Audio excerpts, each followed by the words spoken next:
Innovation pays off.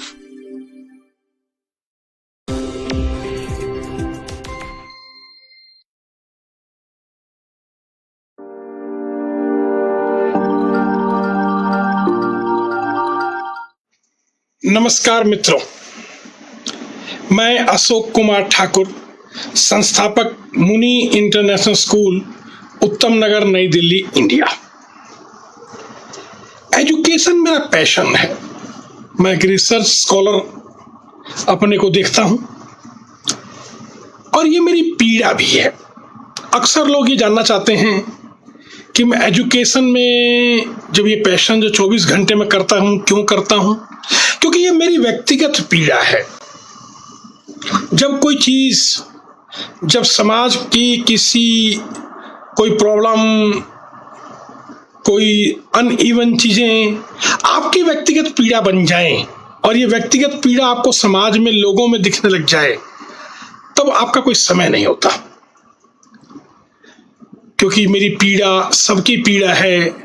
कुछ ने कह लिया, कुछ ने सह लिया और मैं चल पड़ा कि ना। मैं चाणक्य की बात याद करता हूं कि कांटों से बच के निकलना मेरा रास्ता नहीं है, बल्कि मार्ग को निष्कंटक कर देना मेरा रास्ता है। मैं निकल पड़ा कि नहीं, शुरुआत ये बदलाव अपने से करूंगा। ये पीड़ा थी मेरी। मैं अपने टैलेंट को समय रहते जान गया था, परंतु समाज में इस टैलेंट की स्थापना करने के लिए संघर्ष भी मुझे करना था, प्लेटफॉर्म भी मुझे ढूंढना था और समाज की चुनौतियों को भी मुझे ही एड्रेस करना था। खैर, 2002 में मैंने मुनि इंटरनेशनल स्कूल की स्थापना करी, एक बहुत छोटे से स्तर पर। और मैंने सोचा कि मैं एक ऐसे मॉडल को बनाऊं जो हर जगह रेप्लिकेट हो जाए, दुनिया की सभी परिस्थितियों में। क्योंकि मानव पूरे संसार में एक ही है और कलर अलग तो होना ही चाहिए, शक्ल तो अलग होनी ही चाहिए, नाम अलग होना ही चाहिए। सोचिए ना, कल्पना करके कि अगर सभी की शक्ल एक जैसी होती तो कितनी प्रॉब्लम होती। सभी का साइज, सभी के नाम एक होते, कितनी प्रॉब्लम होती। तो वो तो निश्चित ही नियति के वश से अलग होना ही चाहिए था। परंतु लक्ष्य प्रत्येक मानव का एक ही है, सुख, चाहे वो किसी विधि से मिल रहा हो। तो मैंने सोचा ये एजुकेशन में ये सुख कैसे मिलेगा। देखिए, संसार को अगर मैं 4 हिस्सों में बांटूं तो एक है मटेरियल वर्ल्ड, एक है प्लांट, एक है एनिमल और एक है नॉलेज ऑर्डर। मटेरियल वर्ल्ड में मालूम है कि सभी नॉन लिविंग थिंग्स हैं, हवा, पानी, मिट्टी, धातु, मणि। और प्लांट वर्ल्ड में हर तरह की काई से लेकर के सभी तरह के पेड़ पौधे। और एनिमल किंगडम में मच्छर से लेकर के, अमीबा से लेकर के डायनासोर और डायनासोर के बाद के सभी जानवर एनिमल वर्ल्ड में। और जिनमें नॉलेज हो जाए, जिनमें ब्रेन आ जाए, जो संकेतों को पढ़ सके, समझ सके, ये नॉलेज ऑर्डर है। और ज्यादातर इसमें रिफाइन जो है वो ह्यूमन बीइंग है। तो इन चारों ऑर्डर में पहले तीनों ऑर्डर, प्लांट, मटेरियल और एनिमल, अपने जिंदा रहने के लिए, अपने को बनाए रखने के लिए परफेक्ट थे। एक शेर, एक जंगल का कोई जानवर इंसान से हजारों लाखों साल पहले आया है और परफेक्ट तरीके से जी रहा है। एक शेर हर हालत में शेर है, एक गीदड़ हर हालत में गीदड़ है और परफेक्टली गीदड़ है, परफेक्टली शेर है, परफेक्टली भालू है। आम का पेड़ परफेक्टली आम का पेड़ है। ऐसा नहीं है कि सर्दी में अमरूद हो जाता है और बरसात में अंगूर। बस ये आदमी में दिक्कत थी। मालूम नहीं कब तोला, कब माशा और कब कुछ और हो जाए। और कारण क्या था? कारण सिर्फ और सिर्फ एजुकेशन थी। सिर्फ और सिर्फ इसी को एजुकेशन चाहिए थी और कारण भी सिर्फ एजुकेशन थी। देखिए, इंडस्ट्रियल रिवॉल्यूशन हुआ, कुछ एम्प्लॉय चाहिए थे, मगर हमारे साथ अक्सर विडंबना क्या होती है कि अगर कोई इनोवेशन हो जाए और वो सफल हो रहा हो, तो पता नहीं क्यों उसको समयानुकूल और युगानुकूल नहीं करते। उसी इनोवेशन और उसी सफलता को लेकर के हम रिपीट करते रहते हैं, और मानव जाति किसी रिपीटिशन के लिए नहीं बनी, इसके लिए मशीनें बनी हैं। कोई इनोवेशन किसी सवाल का आंसर है, ये मूल वर्क नहीं है, मेन वर्क नहीं है। इनोवेशन एक आंसर है किसी भी काम को अच्छी तरीके से करने के लिए, रिजल्ट को जल्दी पाने के लिए। स्कूल है क्या? जो बच्चे को जो समय अपनी लाइफ में सीखने का जो लगता है उसको कम कर देने के लिए, वेस्टिंग टाइम को कम कर देने के लिए जो इंस्टीट्यूट होते हैं उनको स्कूल कहा जाता है कि भाई आप इस समय में जल्दी सीख लें ताकि आपकी जिंदगी में बहुत, जैसे पहले लोगों ने दिक्कत सही, वो दिक्कतें ना सही। स्कूल है क्या? ये वो जगह जहां सेलिब्रेट करें। तो स्कूल सिर्फ इंसान के लिए चाहिए थे ताकि वो इस दुनिया को स्वर्ग बना दे। कोई जानवर, कोई पेड़ पौधा या मटेरियल वर्ल्ड दुनिया को स्वर्ग नहीं बना सकता था, इंसान बना सकता था। तो जरूरत उसके पास के लिए थी। हुआ क्या? इस एजुकेशन से आदमी अलग अलग हो गए। जो चाहिए था वो नहीं बना, बाकी सब कुछ बन गया। अब जब सब कुछ बन गया तो दिक्कत क्या हुई मेरे साथियों? सबसे बड़ी दिक्कत ये हुई हमारे सामने कि ये दुनिया फैमिली वार्मिंग से ग्लोबल वार्मिंग की तरफ चली गई। आज इस धरती के ऊपर ही इस इंसान ने संकट खड़ा कर दिया। मैं अक्सर इस दुविधा में रहता था कि इतनी सारी, आज से 400-500 साल पहले का देखूं और आज का देखूं, शायद उस समय जो जनसंख्या थी उससे काफी ज्यादा जनसंख्या आज एजुकेटेड है। उसमें 50% हाईली एजुकेटेड भी होगी।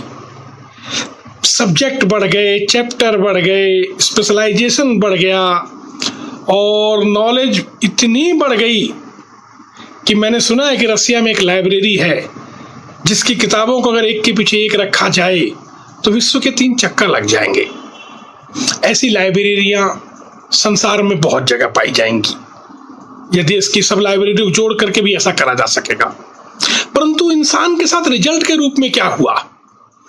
वो पहले से भी बर्बर होता चला गया, पहले से भी असहाय होता चला गया। कभी कहा करते थे कि लोग इतने बहादुर थे कि शेरों से भिड़ जाते थे, शेरशाह कहलाते थे। मगर मैंने तो आज तक सुना है कि आजकल के लोग कॉकरोच देख करके बेहोश हो जाते हैं। तो समझ नहीं आया कि एजुकेशन में ये गिरावट आई कैसे। ये मेरी पीड़ा थी। हर बच्चा एक पोटेंशियल है, हर बच्चा एक काबिलियत है, एक अपॉर्चुनिटी है, एक पॉसिबिलिटी है इस दुनिया में कीर्तिमान बनाने के लिए, इस दुनिया में एक आंसर, एक एग्जाम्पल बनने के लिए। तो क्यों हो रहा है कि हर दुनिया में हर बच्चे, इस दुनिया में हर बच्चा एक वेस्ट के रूप में बनता जा रहा है, प्रॉब्लम लायबिलिटी के रूप में बनता जा रहा है। इस बात को जब मैं स्टडी करने लगा तो मुझे समझ आया कि पूरी दुनिया में आदमी नहीं पढ़ाया जा रहा, सब्जेक्ट पढ़ाया जा रहा है। बजाय आदमी पढ़ाने के, मानव को पढ़ाने के, मानव को समझने के, हम सब्जेक्ट को समझने लग गए। पूरी ताकत से सब्जेक्ट समझ रहे हैं। Pythagoras, trigonometry, history, civics, science, Newton के लॉ, इनको 1000 तरीके से समझ रहे हैं, लाख तरीके से सॉल्व कर रहे हैं। और इतना सॉल्व कर रहे हैं कि मैं अक्सर एक मजाक में बात कहता हूं कि सही का उत्तर तो एक ही होता है और गलत उत्तर बहुत सारे होते हैं। जैसे 2 + 2, सही में इसका उत्तर एक ही होगा 4, और गलत उत्तर 4 छोड़ के जितनी भी संख्याएं इस एग्जिस्टेंस में हैं, करोड़, अरब, नील, पदम, फिर डबल कर लो, जितनी भी संख्याएं हैं वो गलत आंसर हैं। हमने ठीक आंसर के बाद हमने बच्चे को कि गलत आंसर भी पता होना चाहिए, वो पढ़ाना शुरू कर दिया। और गलत आंसर इतने सारे थे, इतनी बार पढ़ाए, इतनी सारे थे कि वो सही आंसर भूल गया। पढ़ाना बहुत छोटा काम था, जिंदगी में प्रमाणित करना बड़ा जॉब था। परंतु हुआ क्या हम पढ़ाने में और पढ़ने में ज़्यादा लग गए, प्रमाणित होने में रह गए, और उसमें वैल्यूज तो बिल्कुल ही खत्म हो गई। वो चीजें जो मेरे और आपके बीच में संबंध था, मेरे को स्वयं को समझना था और संबंधों में और इस दुनिया के आगे बढ़ने में मेरी भागीदारी तय होनी चाहिए थी, वो तो सब्जेक्ट ही नहीं रहे। सिर्फ भाषाओं का, शब्दों का खेल शुरू हो गया। पढ़ाई सिर्फ शब्दों का खेल शुरू हो गया। अगर मेरे शब्द आपके शब्द से मिल जाएं तो हम दोस्त हो जाएं, अगर शब्द से शब्द ना मिले तो दुश्मन, और अगर शब्दों से मैंने आपको हरा दिया तो आप मानसिक गुलाम। इतना काम चल पड़ा, प्रेजेंटेशन है। दोस्तों, वैल्यूज जो गायब हुई, अब मौका आ गया, इस नेचर ने, इस हालात ने अब ये दोबारा सिग्नल दिया है कि यदि एजुकेशन में वैल्यूज नहीं जोड़ी गई तो कोई चांद, कोई मंगल, चाहे आप कितने भी ग्रह पे सैटेलाइट भेज लें, सक्सेस नहीं होंगे। हमें मंगल ग्रह पे जाने की जरूरत नहीं है, आदमियों के बीच में मंगल ढूंढना है। इस धरती पर बहुत जगह है लोगों के रहने की। कोई मंगल पर ढूंढ करके हम कोई बहुत बड़ा काम नहीं करेंगे। इस पृथ्वी को अगर हमने 500 साल में खराब किया है तो उम्मीद है कि मंगल को 100 साल में ही खराब कर देंगे। तो आदमी को अपने भीतर मंगल ढूंढने की जरूरत पड़ेगी। इसके लिए वैल्यू एजुकेशन इंट्रोड्यूस करनी पड़ेगी। वैल्यू एजुकेशन कौन सी? ये value education universal human value हो। ये कोई ऐसा नहीं है किसी धर्म की परंपरा हो या किसी कुरान का या बाइबल का या वेदों की कोई लाइनें हो ना। ये वो वैल्यूज हों जो यूनिवर्सल ह्यूमन वैल्यूज कहलाएं, जिससे आज दुनिया में ग्लोबल सिटीजन बनाया जा सके, क्योंकि आज इस दुनिया को ग्लोबल सिटीजन की जरूरत है। ये बाउंड्रियां जो पहले जरूरत थी, इन बाउंड्रियों को अब वसुधैव कुटुंबकम के अर्थ में बाउंड्रियां चाहिए, क्योंकि हर एरिया का एक टोपोग्राफी होती है, उसकी नीड होती है, उसके ऊपर उसका कैसा सीजन होता है, तो वहां के लोग उसको कैसे सॉल्व करेंगे, ये बाउंड्रियां चाहिए। परंतु आदमी कैसा चाहिए? आदमी ग्लोबल सिटीजन के रूप में चाहिए, वसुधैव कुटुंबकम के रूप में चाहिए। अब ये कब संभव होगा? ये तभी संभव होगा जब वैल्यू एजुकेशन उसमें डाली जाएगी, एजुकेशन के कंटेंटों को ठीक किया जाएगा। देखिए ना, एक कंटेंट है कि आवश्यकताएं असीमित है, साधन सीमित है। अब कौन सा साधन सीमित है भाई? क्या कमीज के कपड़े सीमित है, या कारें सीमित है, या कुछ और सीमित है? ना, सीमित नहीं है, अनलिमिटेड है। आदमी एक टाइम में एक ही कमीज पहनता है, परंतु हमने बता दिया कि आवश्यकताएं असीमित हैं। इससे हर आदमी एक शोषक बन गया। वो दूसरों के हक को भी अपने पास संग्रह करने लगा। जब संग्रह बढ़ा, जब अपने पास डिपॉजिट करने लगा, तो दूसरों का हक मारने लगा। जब हक मारने लगा तो शोषण करने लगा। शोषण के विरुद्ध आवाज उठने लगी। आवाज उठने के ऊपर क्या हुआ? कुछ लोग विद्रोह करने लगे, युद्ध होने लगे, और युद्ध होकर के कोई एक दूसरे आदमी ने आपका सामान छीन लिया। फिर ये परंपरा अगली पीढ़ी पे चल पड़ी। तो इस तरह चीजों का बंटवारा सही तरीके से नहीं हुआ, और ये काम शिक्षा ही कर सकती थी। क्योंकि जब सबको पता है कि दुनिया 100 साल के लिए उसके लिए है, ये दुनिया का एग्जिस्टेंस नहीं खत्म होगा आपके जाने से, ये दुनिया हमेशा चलती रहेगी, हमेशा जिंदा रहेगी। ये मालूम होते हुए कि आपका एग्जिस्टेंस बहुत छोटा है इस दुनिया में, और दुनिया हमेशा रहेगी, उसके बाद भी आदमी संग्रह, जबकि वो अपने शरीर को संभाल के नहीं रख सकता। आप देखिए ना, पल दर पल आपके शरीर की मृत्यु होती रहती है, बूढ़ा होता रहता है, वो इसको नहीं संभाल पाता। हमने क्या मान लिया? शरीर को स्वयं समझ लिया, सामान को सम्मान समझ लिया, और सुख को, सुविधा को सुख समझ लिया। जब इस सुविधा को सुख समझ लिया तो सुविधाएं इकट्ठे करने लगे कि हम सुखी होना चाहते हैं, मगर उस सुख की तृप्ति नहीं हो रही, और सामान इकट्ठे करने लग गए, बैंकों में कुछ इधर उधर करने लगे। हम इसी भ्रम के साथ जीते रहे, और इस भ्रम का परिणाम कहाँ आया? हमारे शरीर पर। मैं तो मजाक करता हूं कि बीमार आदमी का जीवन होता है, लाइफ होती है, इम्पैक्ट बॉडी पे आती है। और देखो ना इस दुनिया का कमाल, इस मॉडर्न एजुकेशन का, वो इम्पैक्ट का इलाज करती है, लाइफ का इलाज नहीं करती। वो इम्पैक्ट का इलाज करती है। मैंने इसको अपने जीवन पर आजमा के देखा। जैसे मुझे हाई एसिडिक प्रॉब्लम थी, 20-22 साल से मैं बहुत तंग था, मेरे को चक्कर आते थे, अपर पार्ट में पसीना आता था, मेरे दिमाग में हिट लगता था, मैं भूल जाता था काफ़ी देर तक। ये 20-22 साल चला। अचानक एक दिन एक आदमी ने बताया, मैं बल्कि नेचुरोथेरेपी, एलोपैथी और होम्योपैथी, बहुत सारी पैथियों की फुटबॉल बन गया था। मुझे एक दिन एक आदमी ने समझाया कि अरे भाई, प्रॉब्लम आपकी लाइफ में है, पैथियाँ कुछ नहीं करेंगी। जैसे ही वो समझ आया, 2014 का साल था, यकीन मानो दोस्तों, उस बात को यकीन करने में मुझे 2 महीने लगे। तब से आज तक मुझे साइन भी नहीं आया एसिडिटी का। मेरे हाथ कांपते थे, पार्किंसन के साइन आ रहे थे बहुत तेजी से। मेरे साथियों ने, डॉक्टरों ने कहा मुझे कि हम आपको बहुत प्यार करते हैं, मैं नहीं चाहते कि आप दवाइयाँ प्रॉपर लेते रहें, हम नहीं चाहते कि आपको मेरी ऑपरेशन टेबल पर आप आएँ।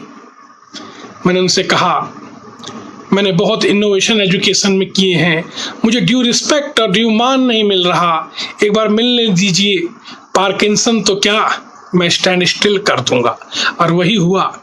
जैसे ही मुझे ड्यू रिस्पेक्ट और मेरी मान सम्मान बढ़ा, आप यकीन माने, वही डॉक्टर मुझे कहते हैं कि अशोक जी बहुत फ़र्क है। मैंने कहा थोड़ा और रुक जाइए, प्रॉब्लम मेरे दिमाग में नहीं है, मेरी लाइफ में है। तो मैंने 2 ये डिजीज अपनी ही सॉल्व करके देखी। क्योंकि पढ़ा लिखा आदमी अगर बीमार पड़ता है तो अपराध है पढ़ाई उसके लिए। ये पढ़ा, क्योंकि शरीर बीमार होने के लिए नहीं पैदा हुआ, शरीर तो स्वस्थ ही पैदा होता है, हम उसको बीमार करते हैं। शरीर बिल्कुल बीमार नहीं होता। इसको बीमार करने के लिए हम बहुत मेहनत करते हैं, बहुत दिनों तक वो बर्दाश्त करता है शरीर, मगर हम मेहनत कर करके इसको डॉक्टर बोलते हैं लाइफस्टाइल डिजीज है। असल में लाइफ की दिक्कत है, इम्पैक्ट शरीर पे है। हम तो कुछ वैसा ही कर रहे हैं कि गाड़ी ड्राइवर गलत चला रहा है और इलाज गाड़ी का कर रहे हैं कि ब्रेक बढ़ा दो, रोड पे लाइटें लगा दो, रडार लगा दो, कुछ जैमर लगा दो, ड्राइवर का इलाज मत करना। तो इम्पैक्ट पे नहीं, प्रॉब्लम पे काम किया जाए। और ये काम सिर्फ और सिर्फ वैल्यू एजुकेशन से पूरा होगा दोस्तों। मैंने इसके लिए काफ़ी मेहनत करी, चीज़ों को समझा। जीवन विद्या एक दर्शन था, उस विद्या को समझा और मैंने कहा कि यूनिवर्सल ह्यूमन वैल्यू होना ये समय की नीड है।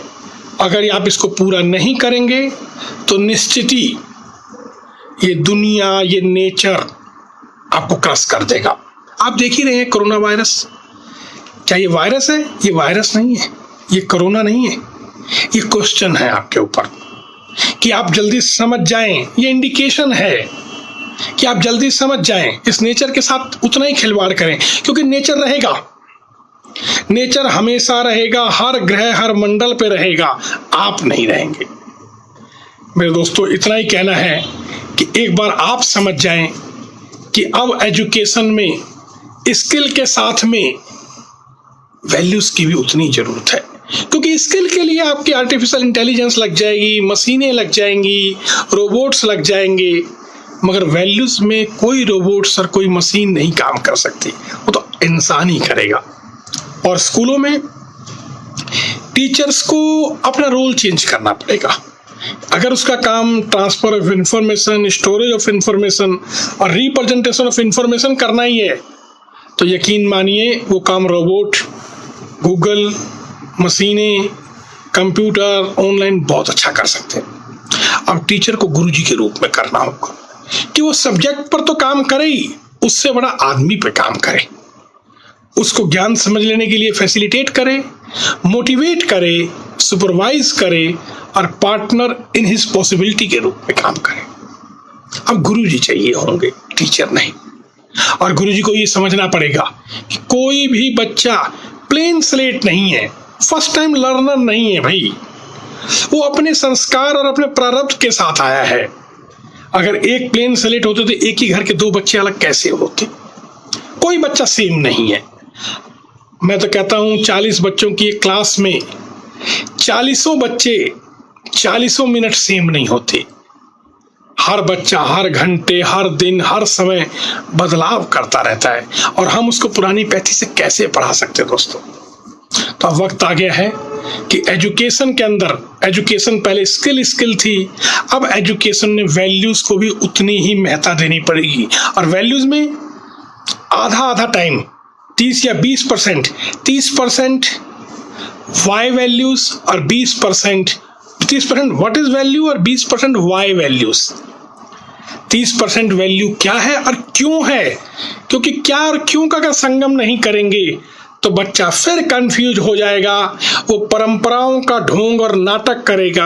आपको लगेगा कि ये आदमी काबिल है, और होगा क्या, एक आदमी 4 स्तर पे रहता है, अनुभव, विचार, कार्य और व्यवहार पर। पूरी दुनिया 99.9% कार्य और व्यवहार पे काम करती है, जो हर कोई भी आदमी समाज के दबाव से, अच्छा लगने के दबाव से कार्य व्यवहार ठीक ही करता है, मगर विचारों में गड़बड़ी रखता है। और दुनिया 99% कार्य व्यवहार के कारण जब उसको मौका मिलता है तो गलत काम कर देता है। मुनि स्कूल ने इसी पर काम किया कि सिर्फ विचारों पर काम करें, विचारों से उसका अनुभव बनता है और अनुभव के निर्देश में वो कार्य व्यवहार करता है। वो अकेला रहे, अपने से निर्बल के साथ रहे, अपने से ऊंचे के साथ रहे, वो हर जगह समान रहेगा, एक जैसा रहेगा, अपनी उपयोगिता से किसी की पूरकता सिद्ध करेगा। ऐसा ही कुछ दिखाई देगा, ऐसा ही कुछ दिखाई देगा उस दुनिया के अंदर। बच्चों, मेरे दोस्तों, हर बच्चा एक पॉसिबिलिटीज है, एक प्रोबेबिलिटी है। जब माता पिता आपको देते हैं उस बच्चे को, तो वो एक संभावना देते हैं, जिसको संभव करके दिखाना हम स्कूल वालों का काम होता है। और ये संभव सब्जेक्ट से कम होगा, उस आदमी को समझने और समझाने से ज्यादा होगा, ये उसमें वैल्यू डालने से ज्यादा होगा। मैं तो अक्सर कहता हूं कि इस दुनिया में एक भी बच्चा बिना पर्पस और बिना इंपॉर्टेंस के रहने के लिए नहीं आया। ये हमारा फेलियर है कि हम स्कूल के लोग उसको समझने की बजाय सब्जेक्ट को समझने और प्रमाणित करने में मेहनत लगा देते हैं। मैथ में 2+2 4 सिखाने में, एक बार सिखाने के बाद ये तो खुद अपने को एस्टेब्लिश कर चुका है, इसमें हम इतनी मेहनत क्यों कर रहे हैं? हम कंप्यूटर कैलकुलेटर का बटन दबाएं या किसी का बटन दबाएं, 2+2 4 आएगा ही आएगा। हमें तो ये समझाना पड़ेगा कि 2+2 4 का मतलब क्या हुआ, कि एक ही जगह पर लोग जुड़ करके 4 हो गए। 2 - 2 का मतलब क्या हुआ, खत्म कोई नहीं हुआ, उस जगह से दोनों लोग हट गए हैं। तो उस प्रकृति में कुछ खत्म नहीं हो रहा, प्रकृति में हमेशा जुड़ता है, चीजें खत्म नहीं होती। अभी समझाना पड़ेगा, बस इतना ही काम करना है। बच्चा स्वयं पूरी क्षमता के साथ है, नए चैलेंजेस को एक्सेप्ट करने के लिए आया है। इसीलिए अक्सर हर जनरेशन, आने वाली जनरेशन पुरानी जनरेशन से एडवांस होती है, बेहतर होती है। ये जनरेशन को करना पड़ेगा, क्योंकि वो इसी के रिपीट वापस ही आ रहा है, वो सब सीख चुका है, देख चुका है। आज के बच्चे अगर बहुत तेजी से टेक्नोलॉजी पे काम कर रहे हैं, बहुत फास्ट डिसीजन कर रहे हैं, कारण ये है कि वो हम जब बूढ़े थे ये टेक्नोलॉजी नहीं थी, अब आए उसको देख रहे हैं, उसको आत्मसात कर रहे हैं, उसको डायग्नोज कर रहे हैं। तो मेरा यही कहना है दोस्तों कि अब समय आ गया वैल्यूज का, वैल्यूज डालने का।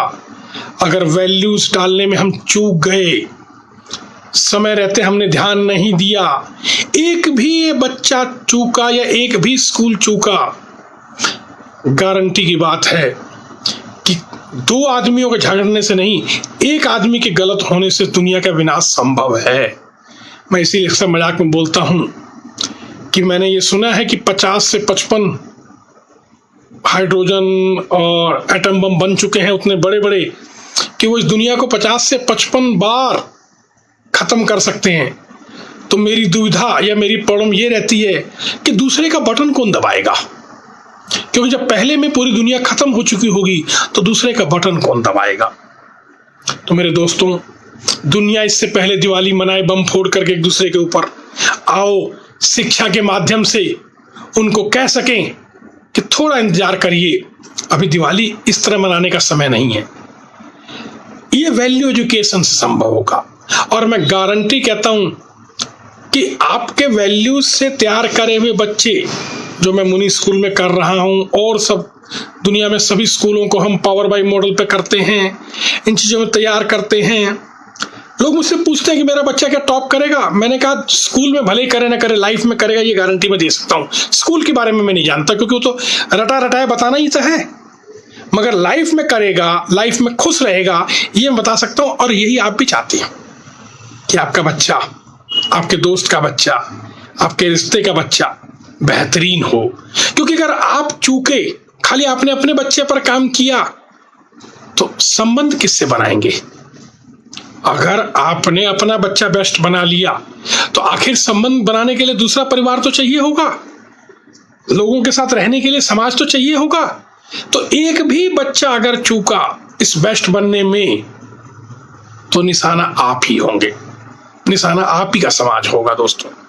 तो मैं कहता हूं कि आज सभी पेरेंट्स, हम सब पॉलिसी मेकर्स, हम सभी लोग पूरी ताकत से ये बात उठाएं कि आओ, अगर वैल्यू नहीं है तो मुझे चाहिए भी नहीं, क्योंकि थोड़े टाइम के लिए मुझे नहीं चाहिए, वो मुझे सुख चाहिए जिससे मेरे जीवन पार हो जाए। ये संबंधों में ही संभव है, ये किसी की उपासना में संभव नहीं है, ये संबंधों में ही संभव है, ये वैल्यूज से ही आएगा। तो मेरे दोस्तों ये कहना है कि वैल्यूज को डालने के लिए कोई बिल्डिंग नहीं चाहिए, कोई बहुत बड़ी फैकल्टी नहीं चाहिए, कोई बहुत एसी या कुछ बहुत बड़ा कंपाउंड नहीं चाहिए। ये तो फ्री ऑफ कास्ट डलती है, बड़ी सहज तरीके से डलती है, और अच्छी बात यह कि सभी को पसंद है, हर आदमी चाहता है। फिर चूक क्यों रहे हैं? मेरा इतना ही कहना है दोस्तों कि अगर हमें रहना है तो वैल्यूज को करना ही पड़ेगा, नहीं तो हम सब का अस्तित्व आज ये कोरोना वायरस या इस तरह की डिजीजों से खतरे में रहेगा। और कब तक लिए मानव जाति इन खतरों से सीखेगी, इन खतरों की कीमत चुका के सीखेगी? कब तक? क्यों ना हम वैल्यूज की बातें करें कि उनको कहें कि ना, ये पूरी दुनिया आपको देने को तैयार हैं, मगर क्या लेके जाओगे? क्योंकि चाइना में भी लोग 100 साल 200 साल में मरेंगे, तो लेके तो नहीं जाएंगे ना। तो हमें इन सबको समझाना पड़ेगा कि अब मानव को सीखने के लिए need should not be the mother of invention, of thought, and the future should be mother of invention। मेरा इतना ही कहना होगा और बहुत बहुत धन्यवाद आप सबका सुनने के लिए। नमस्कार।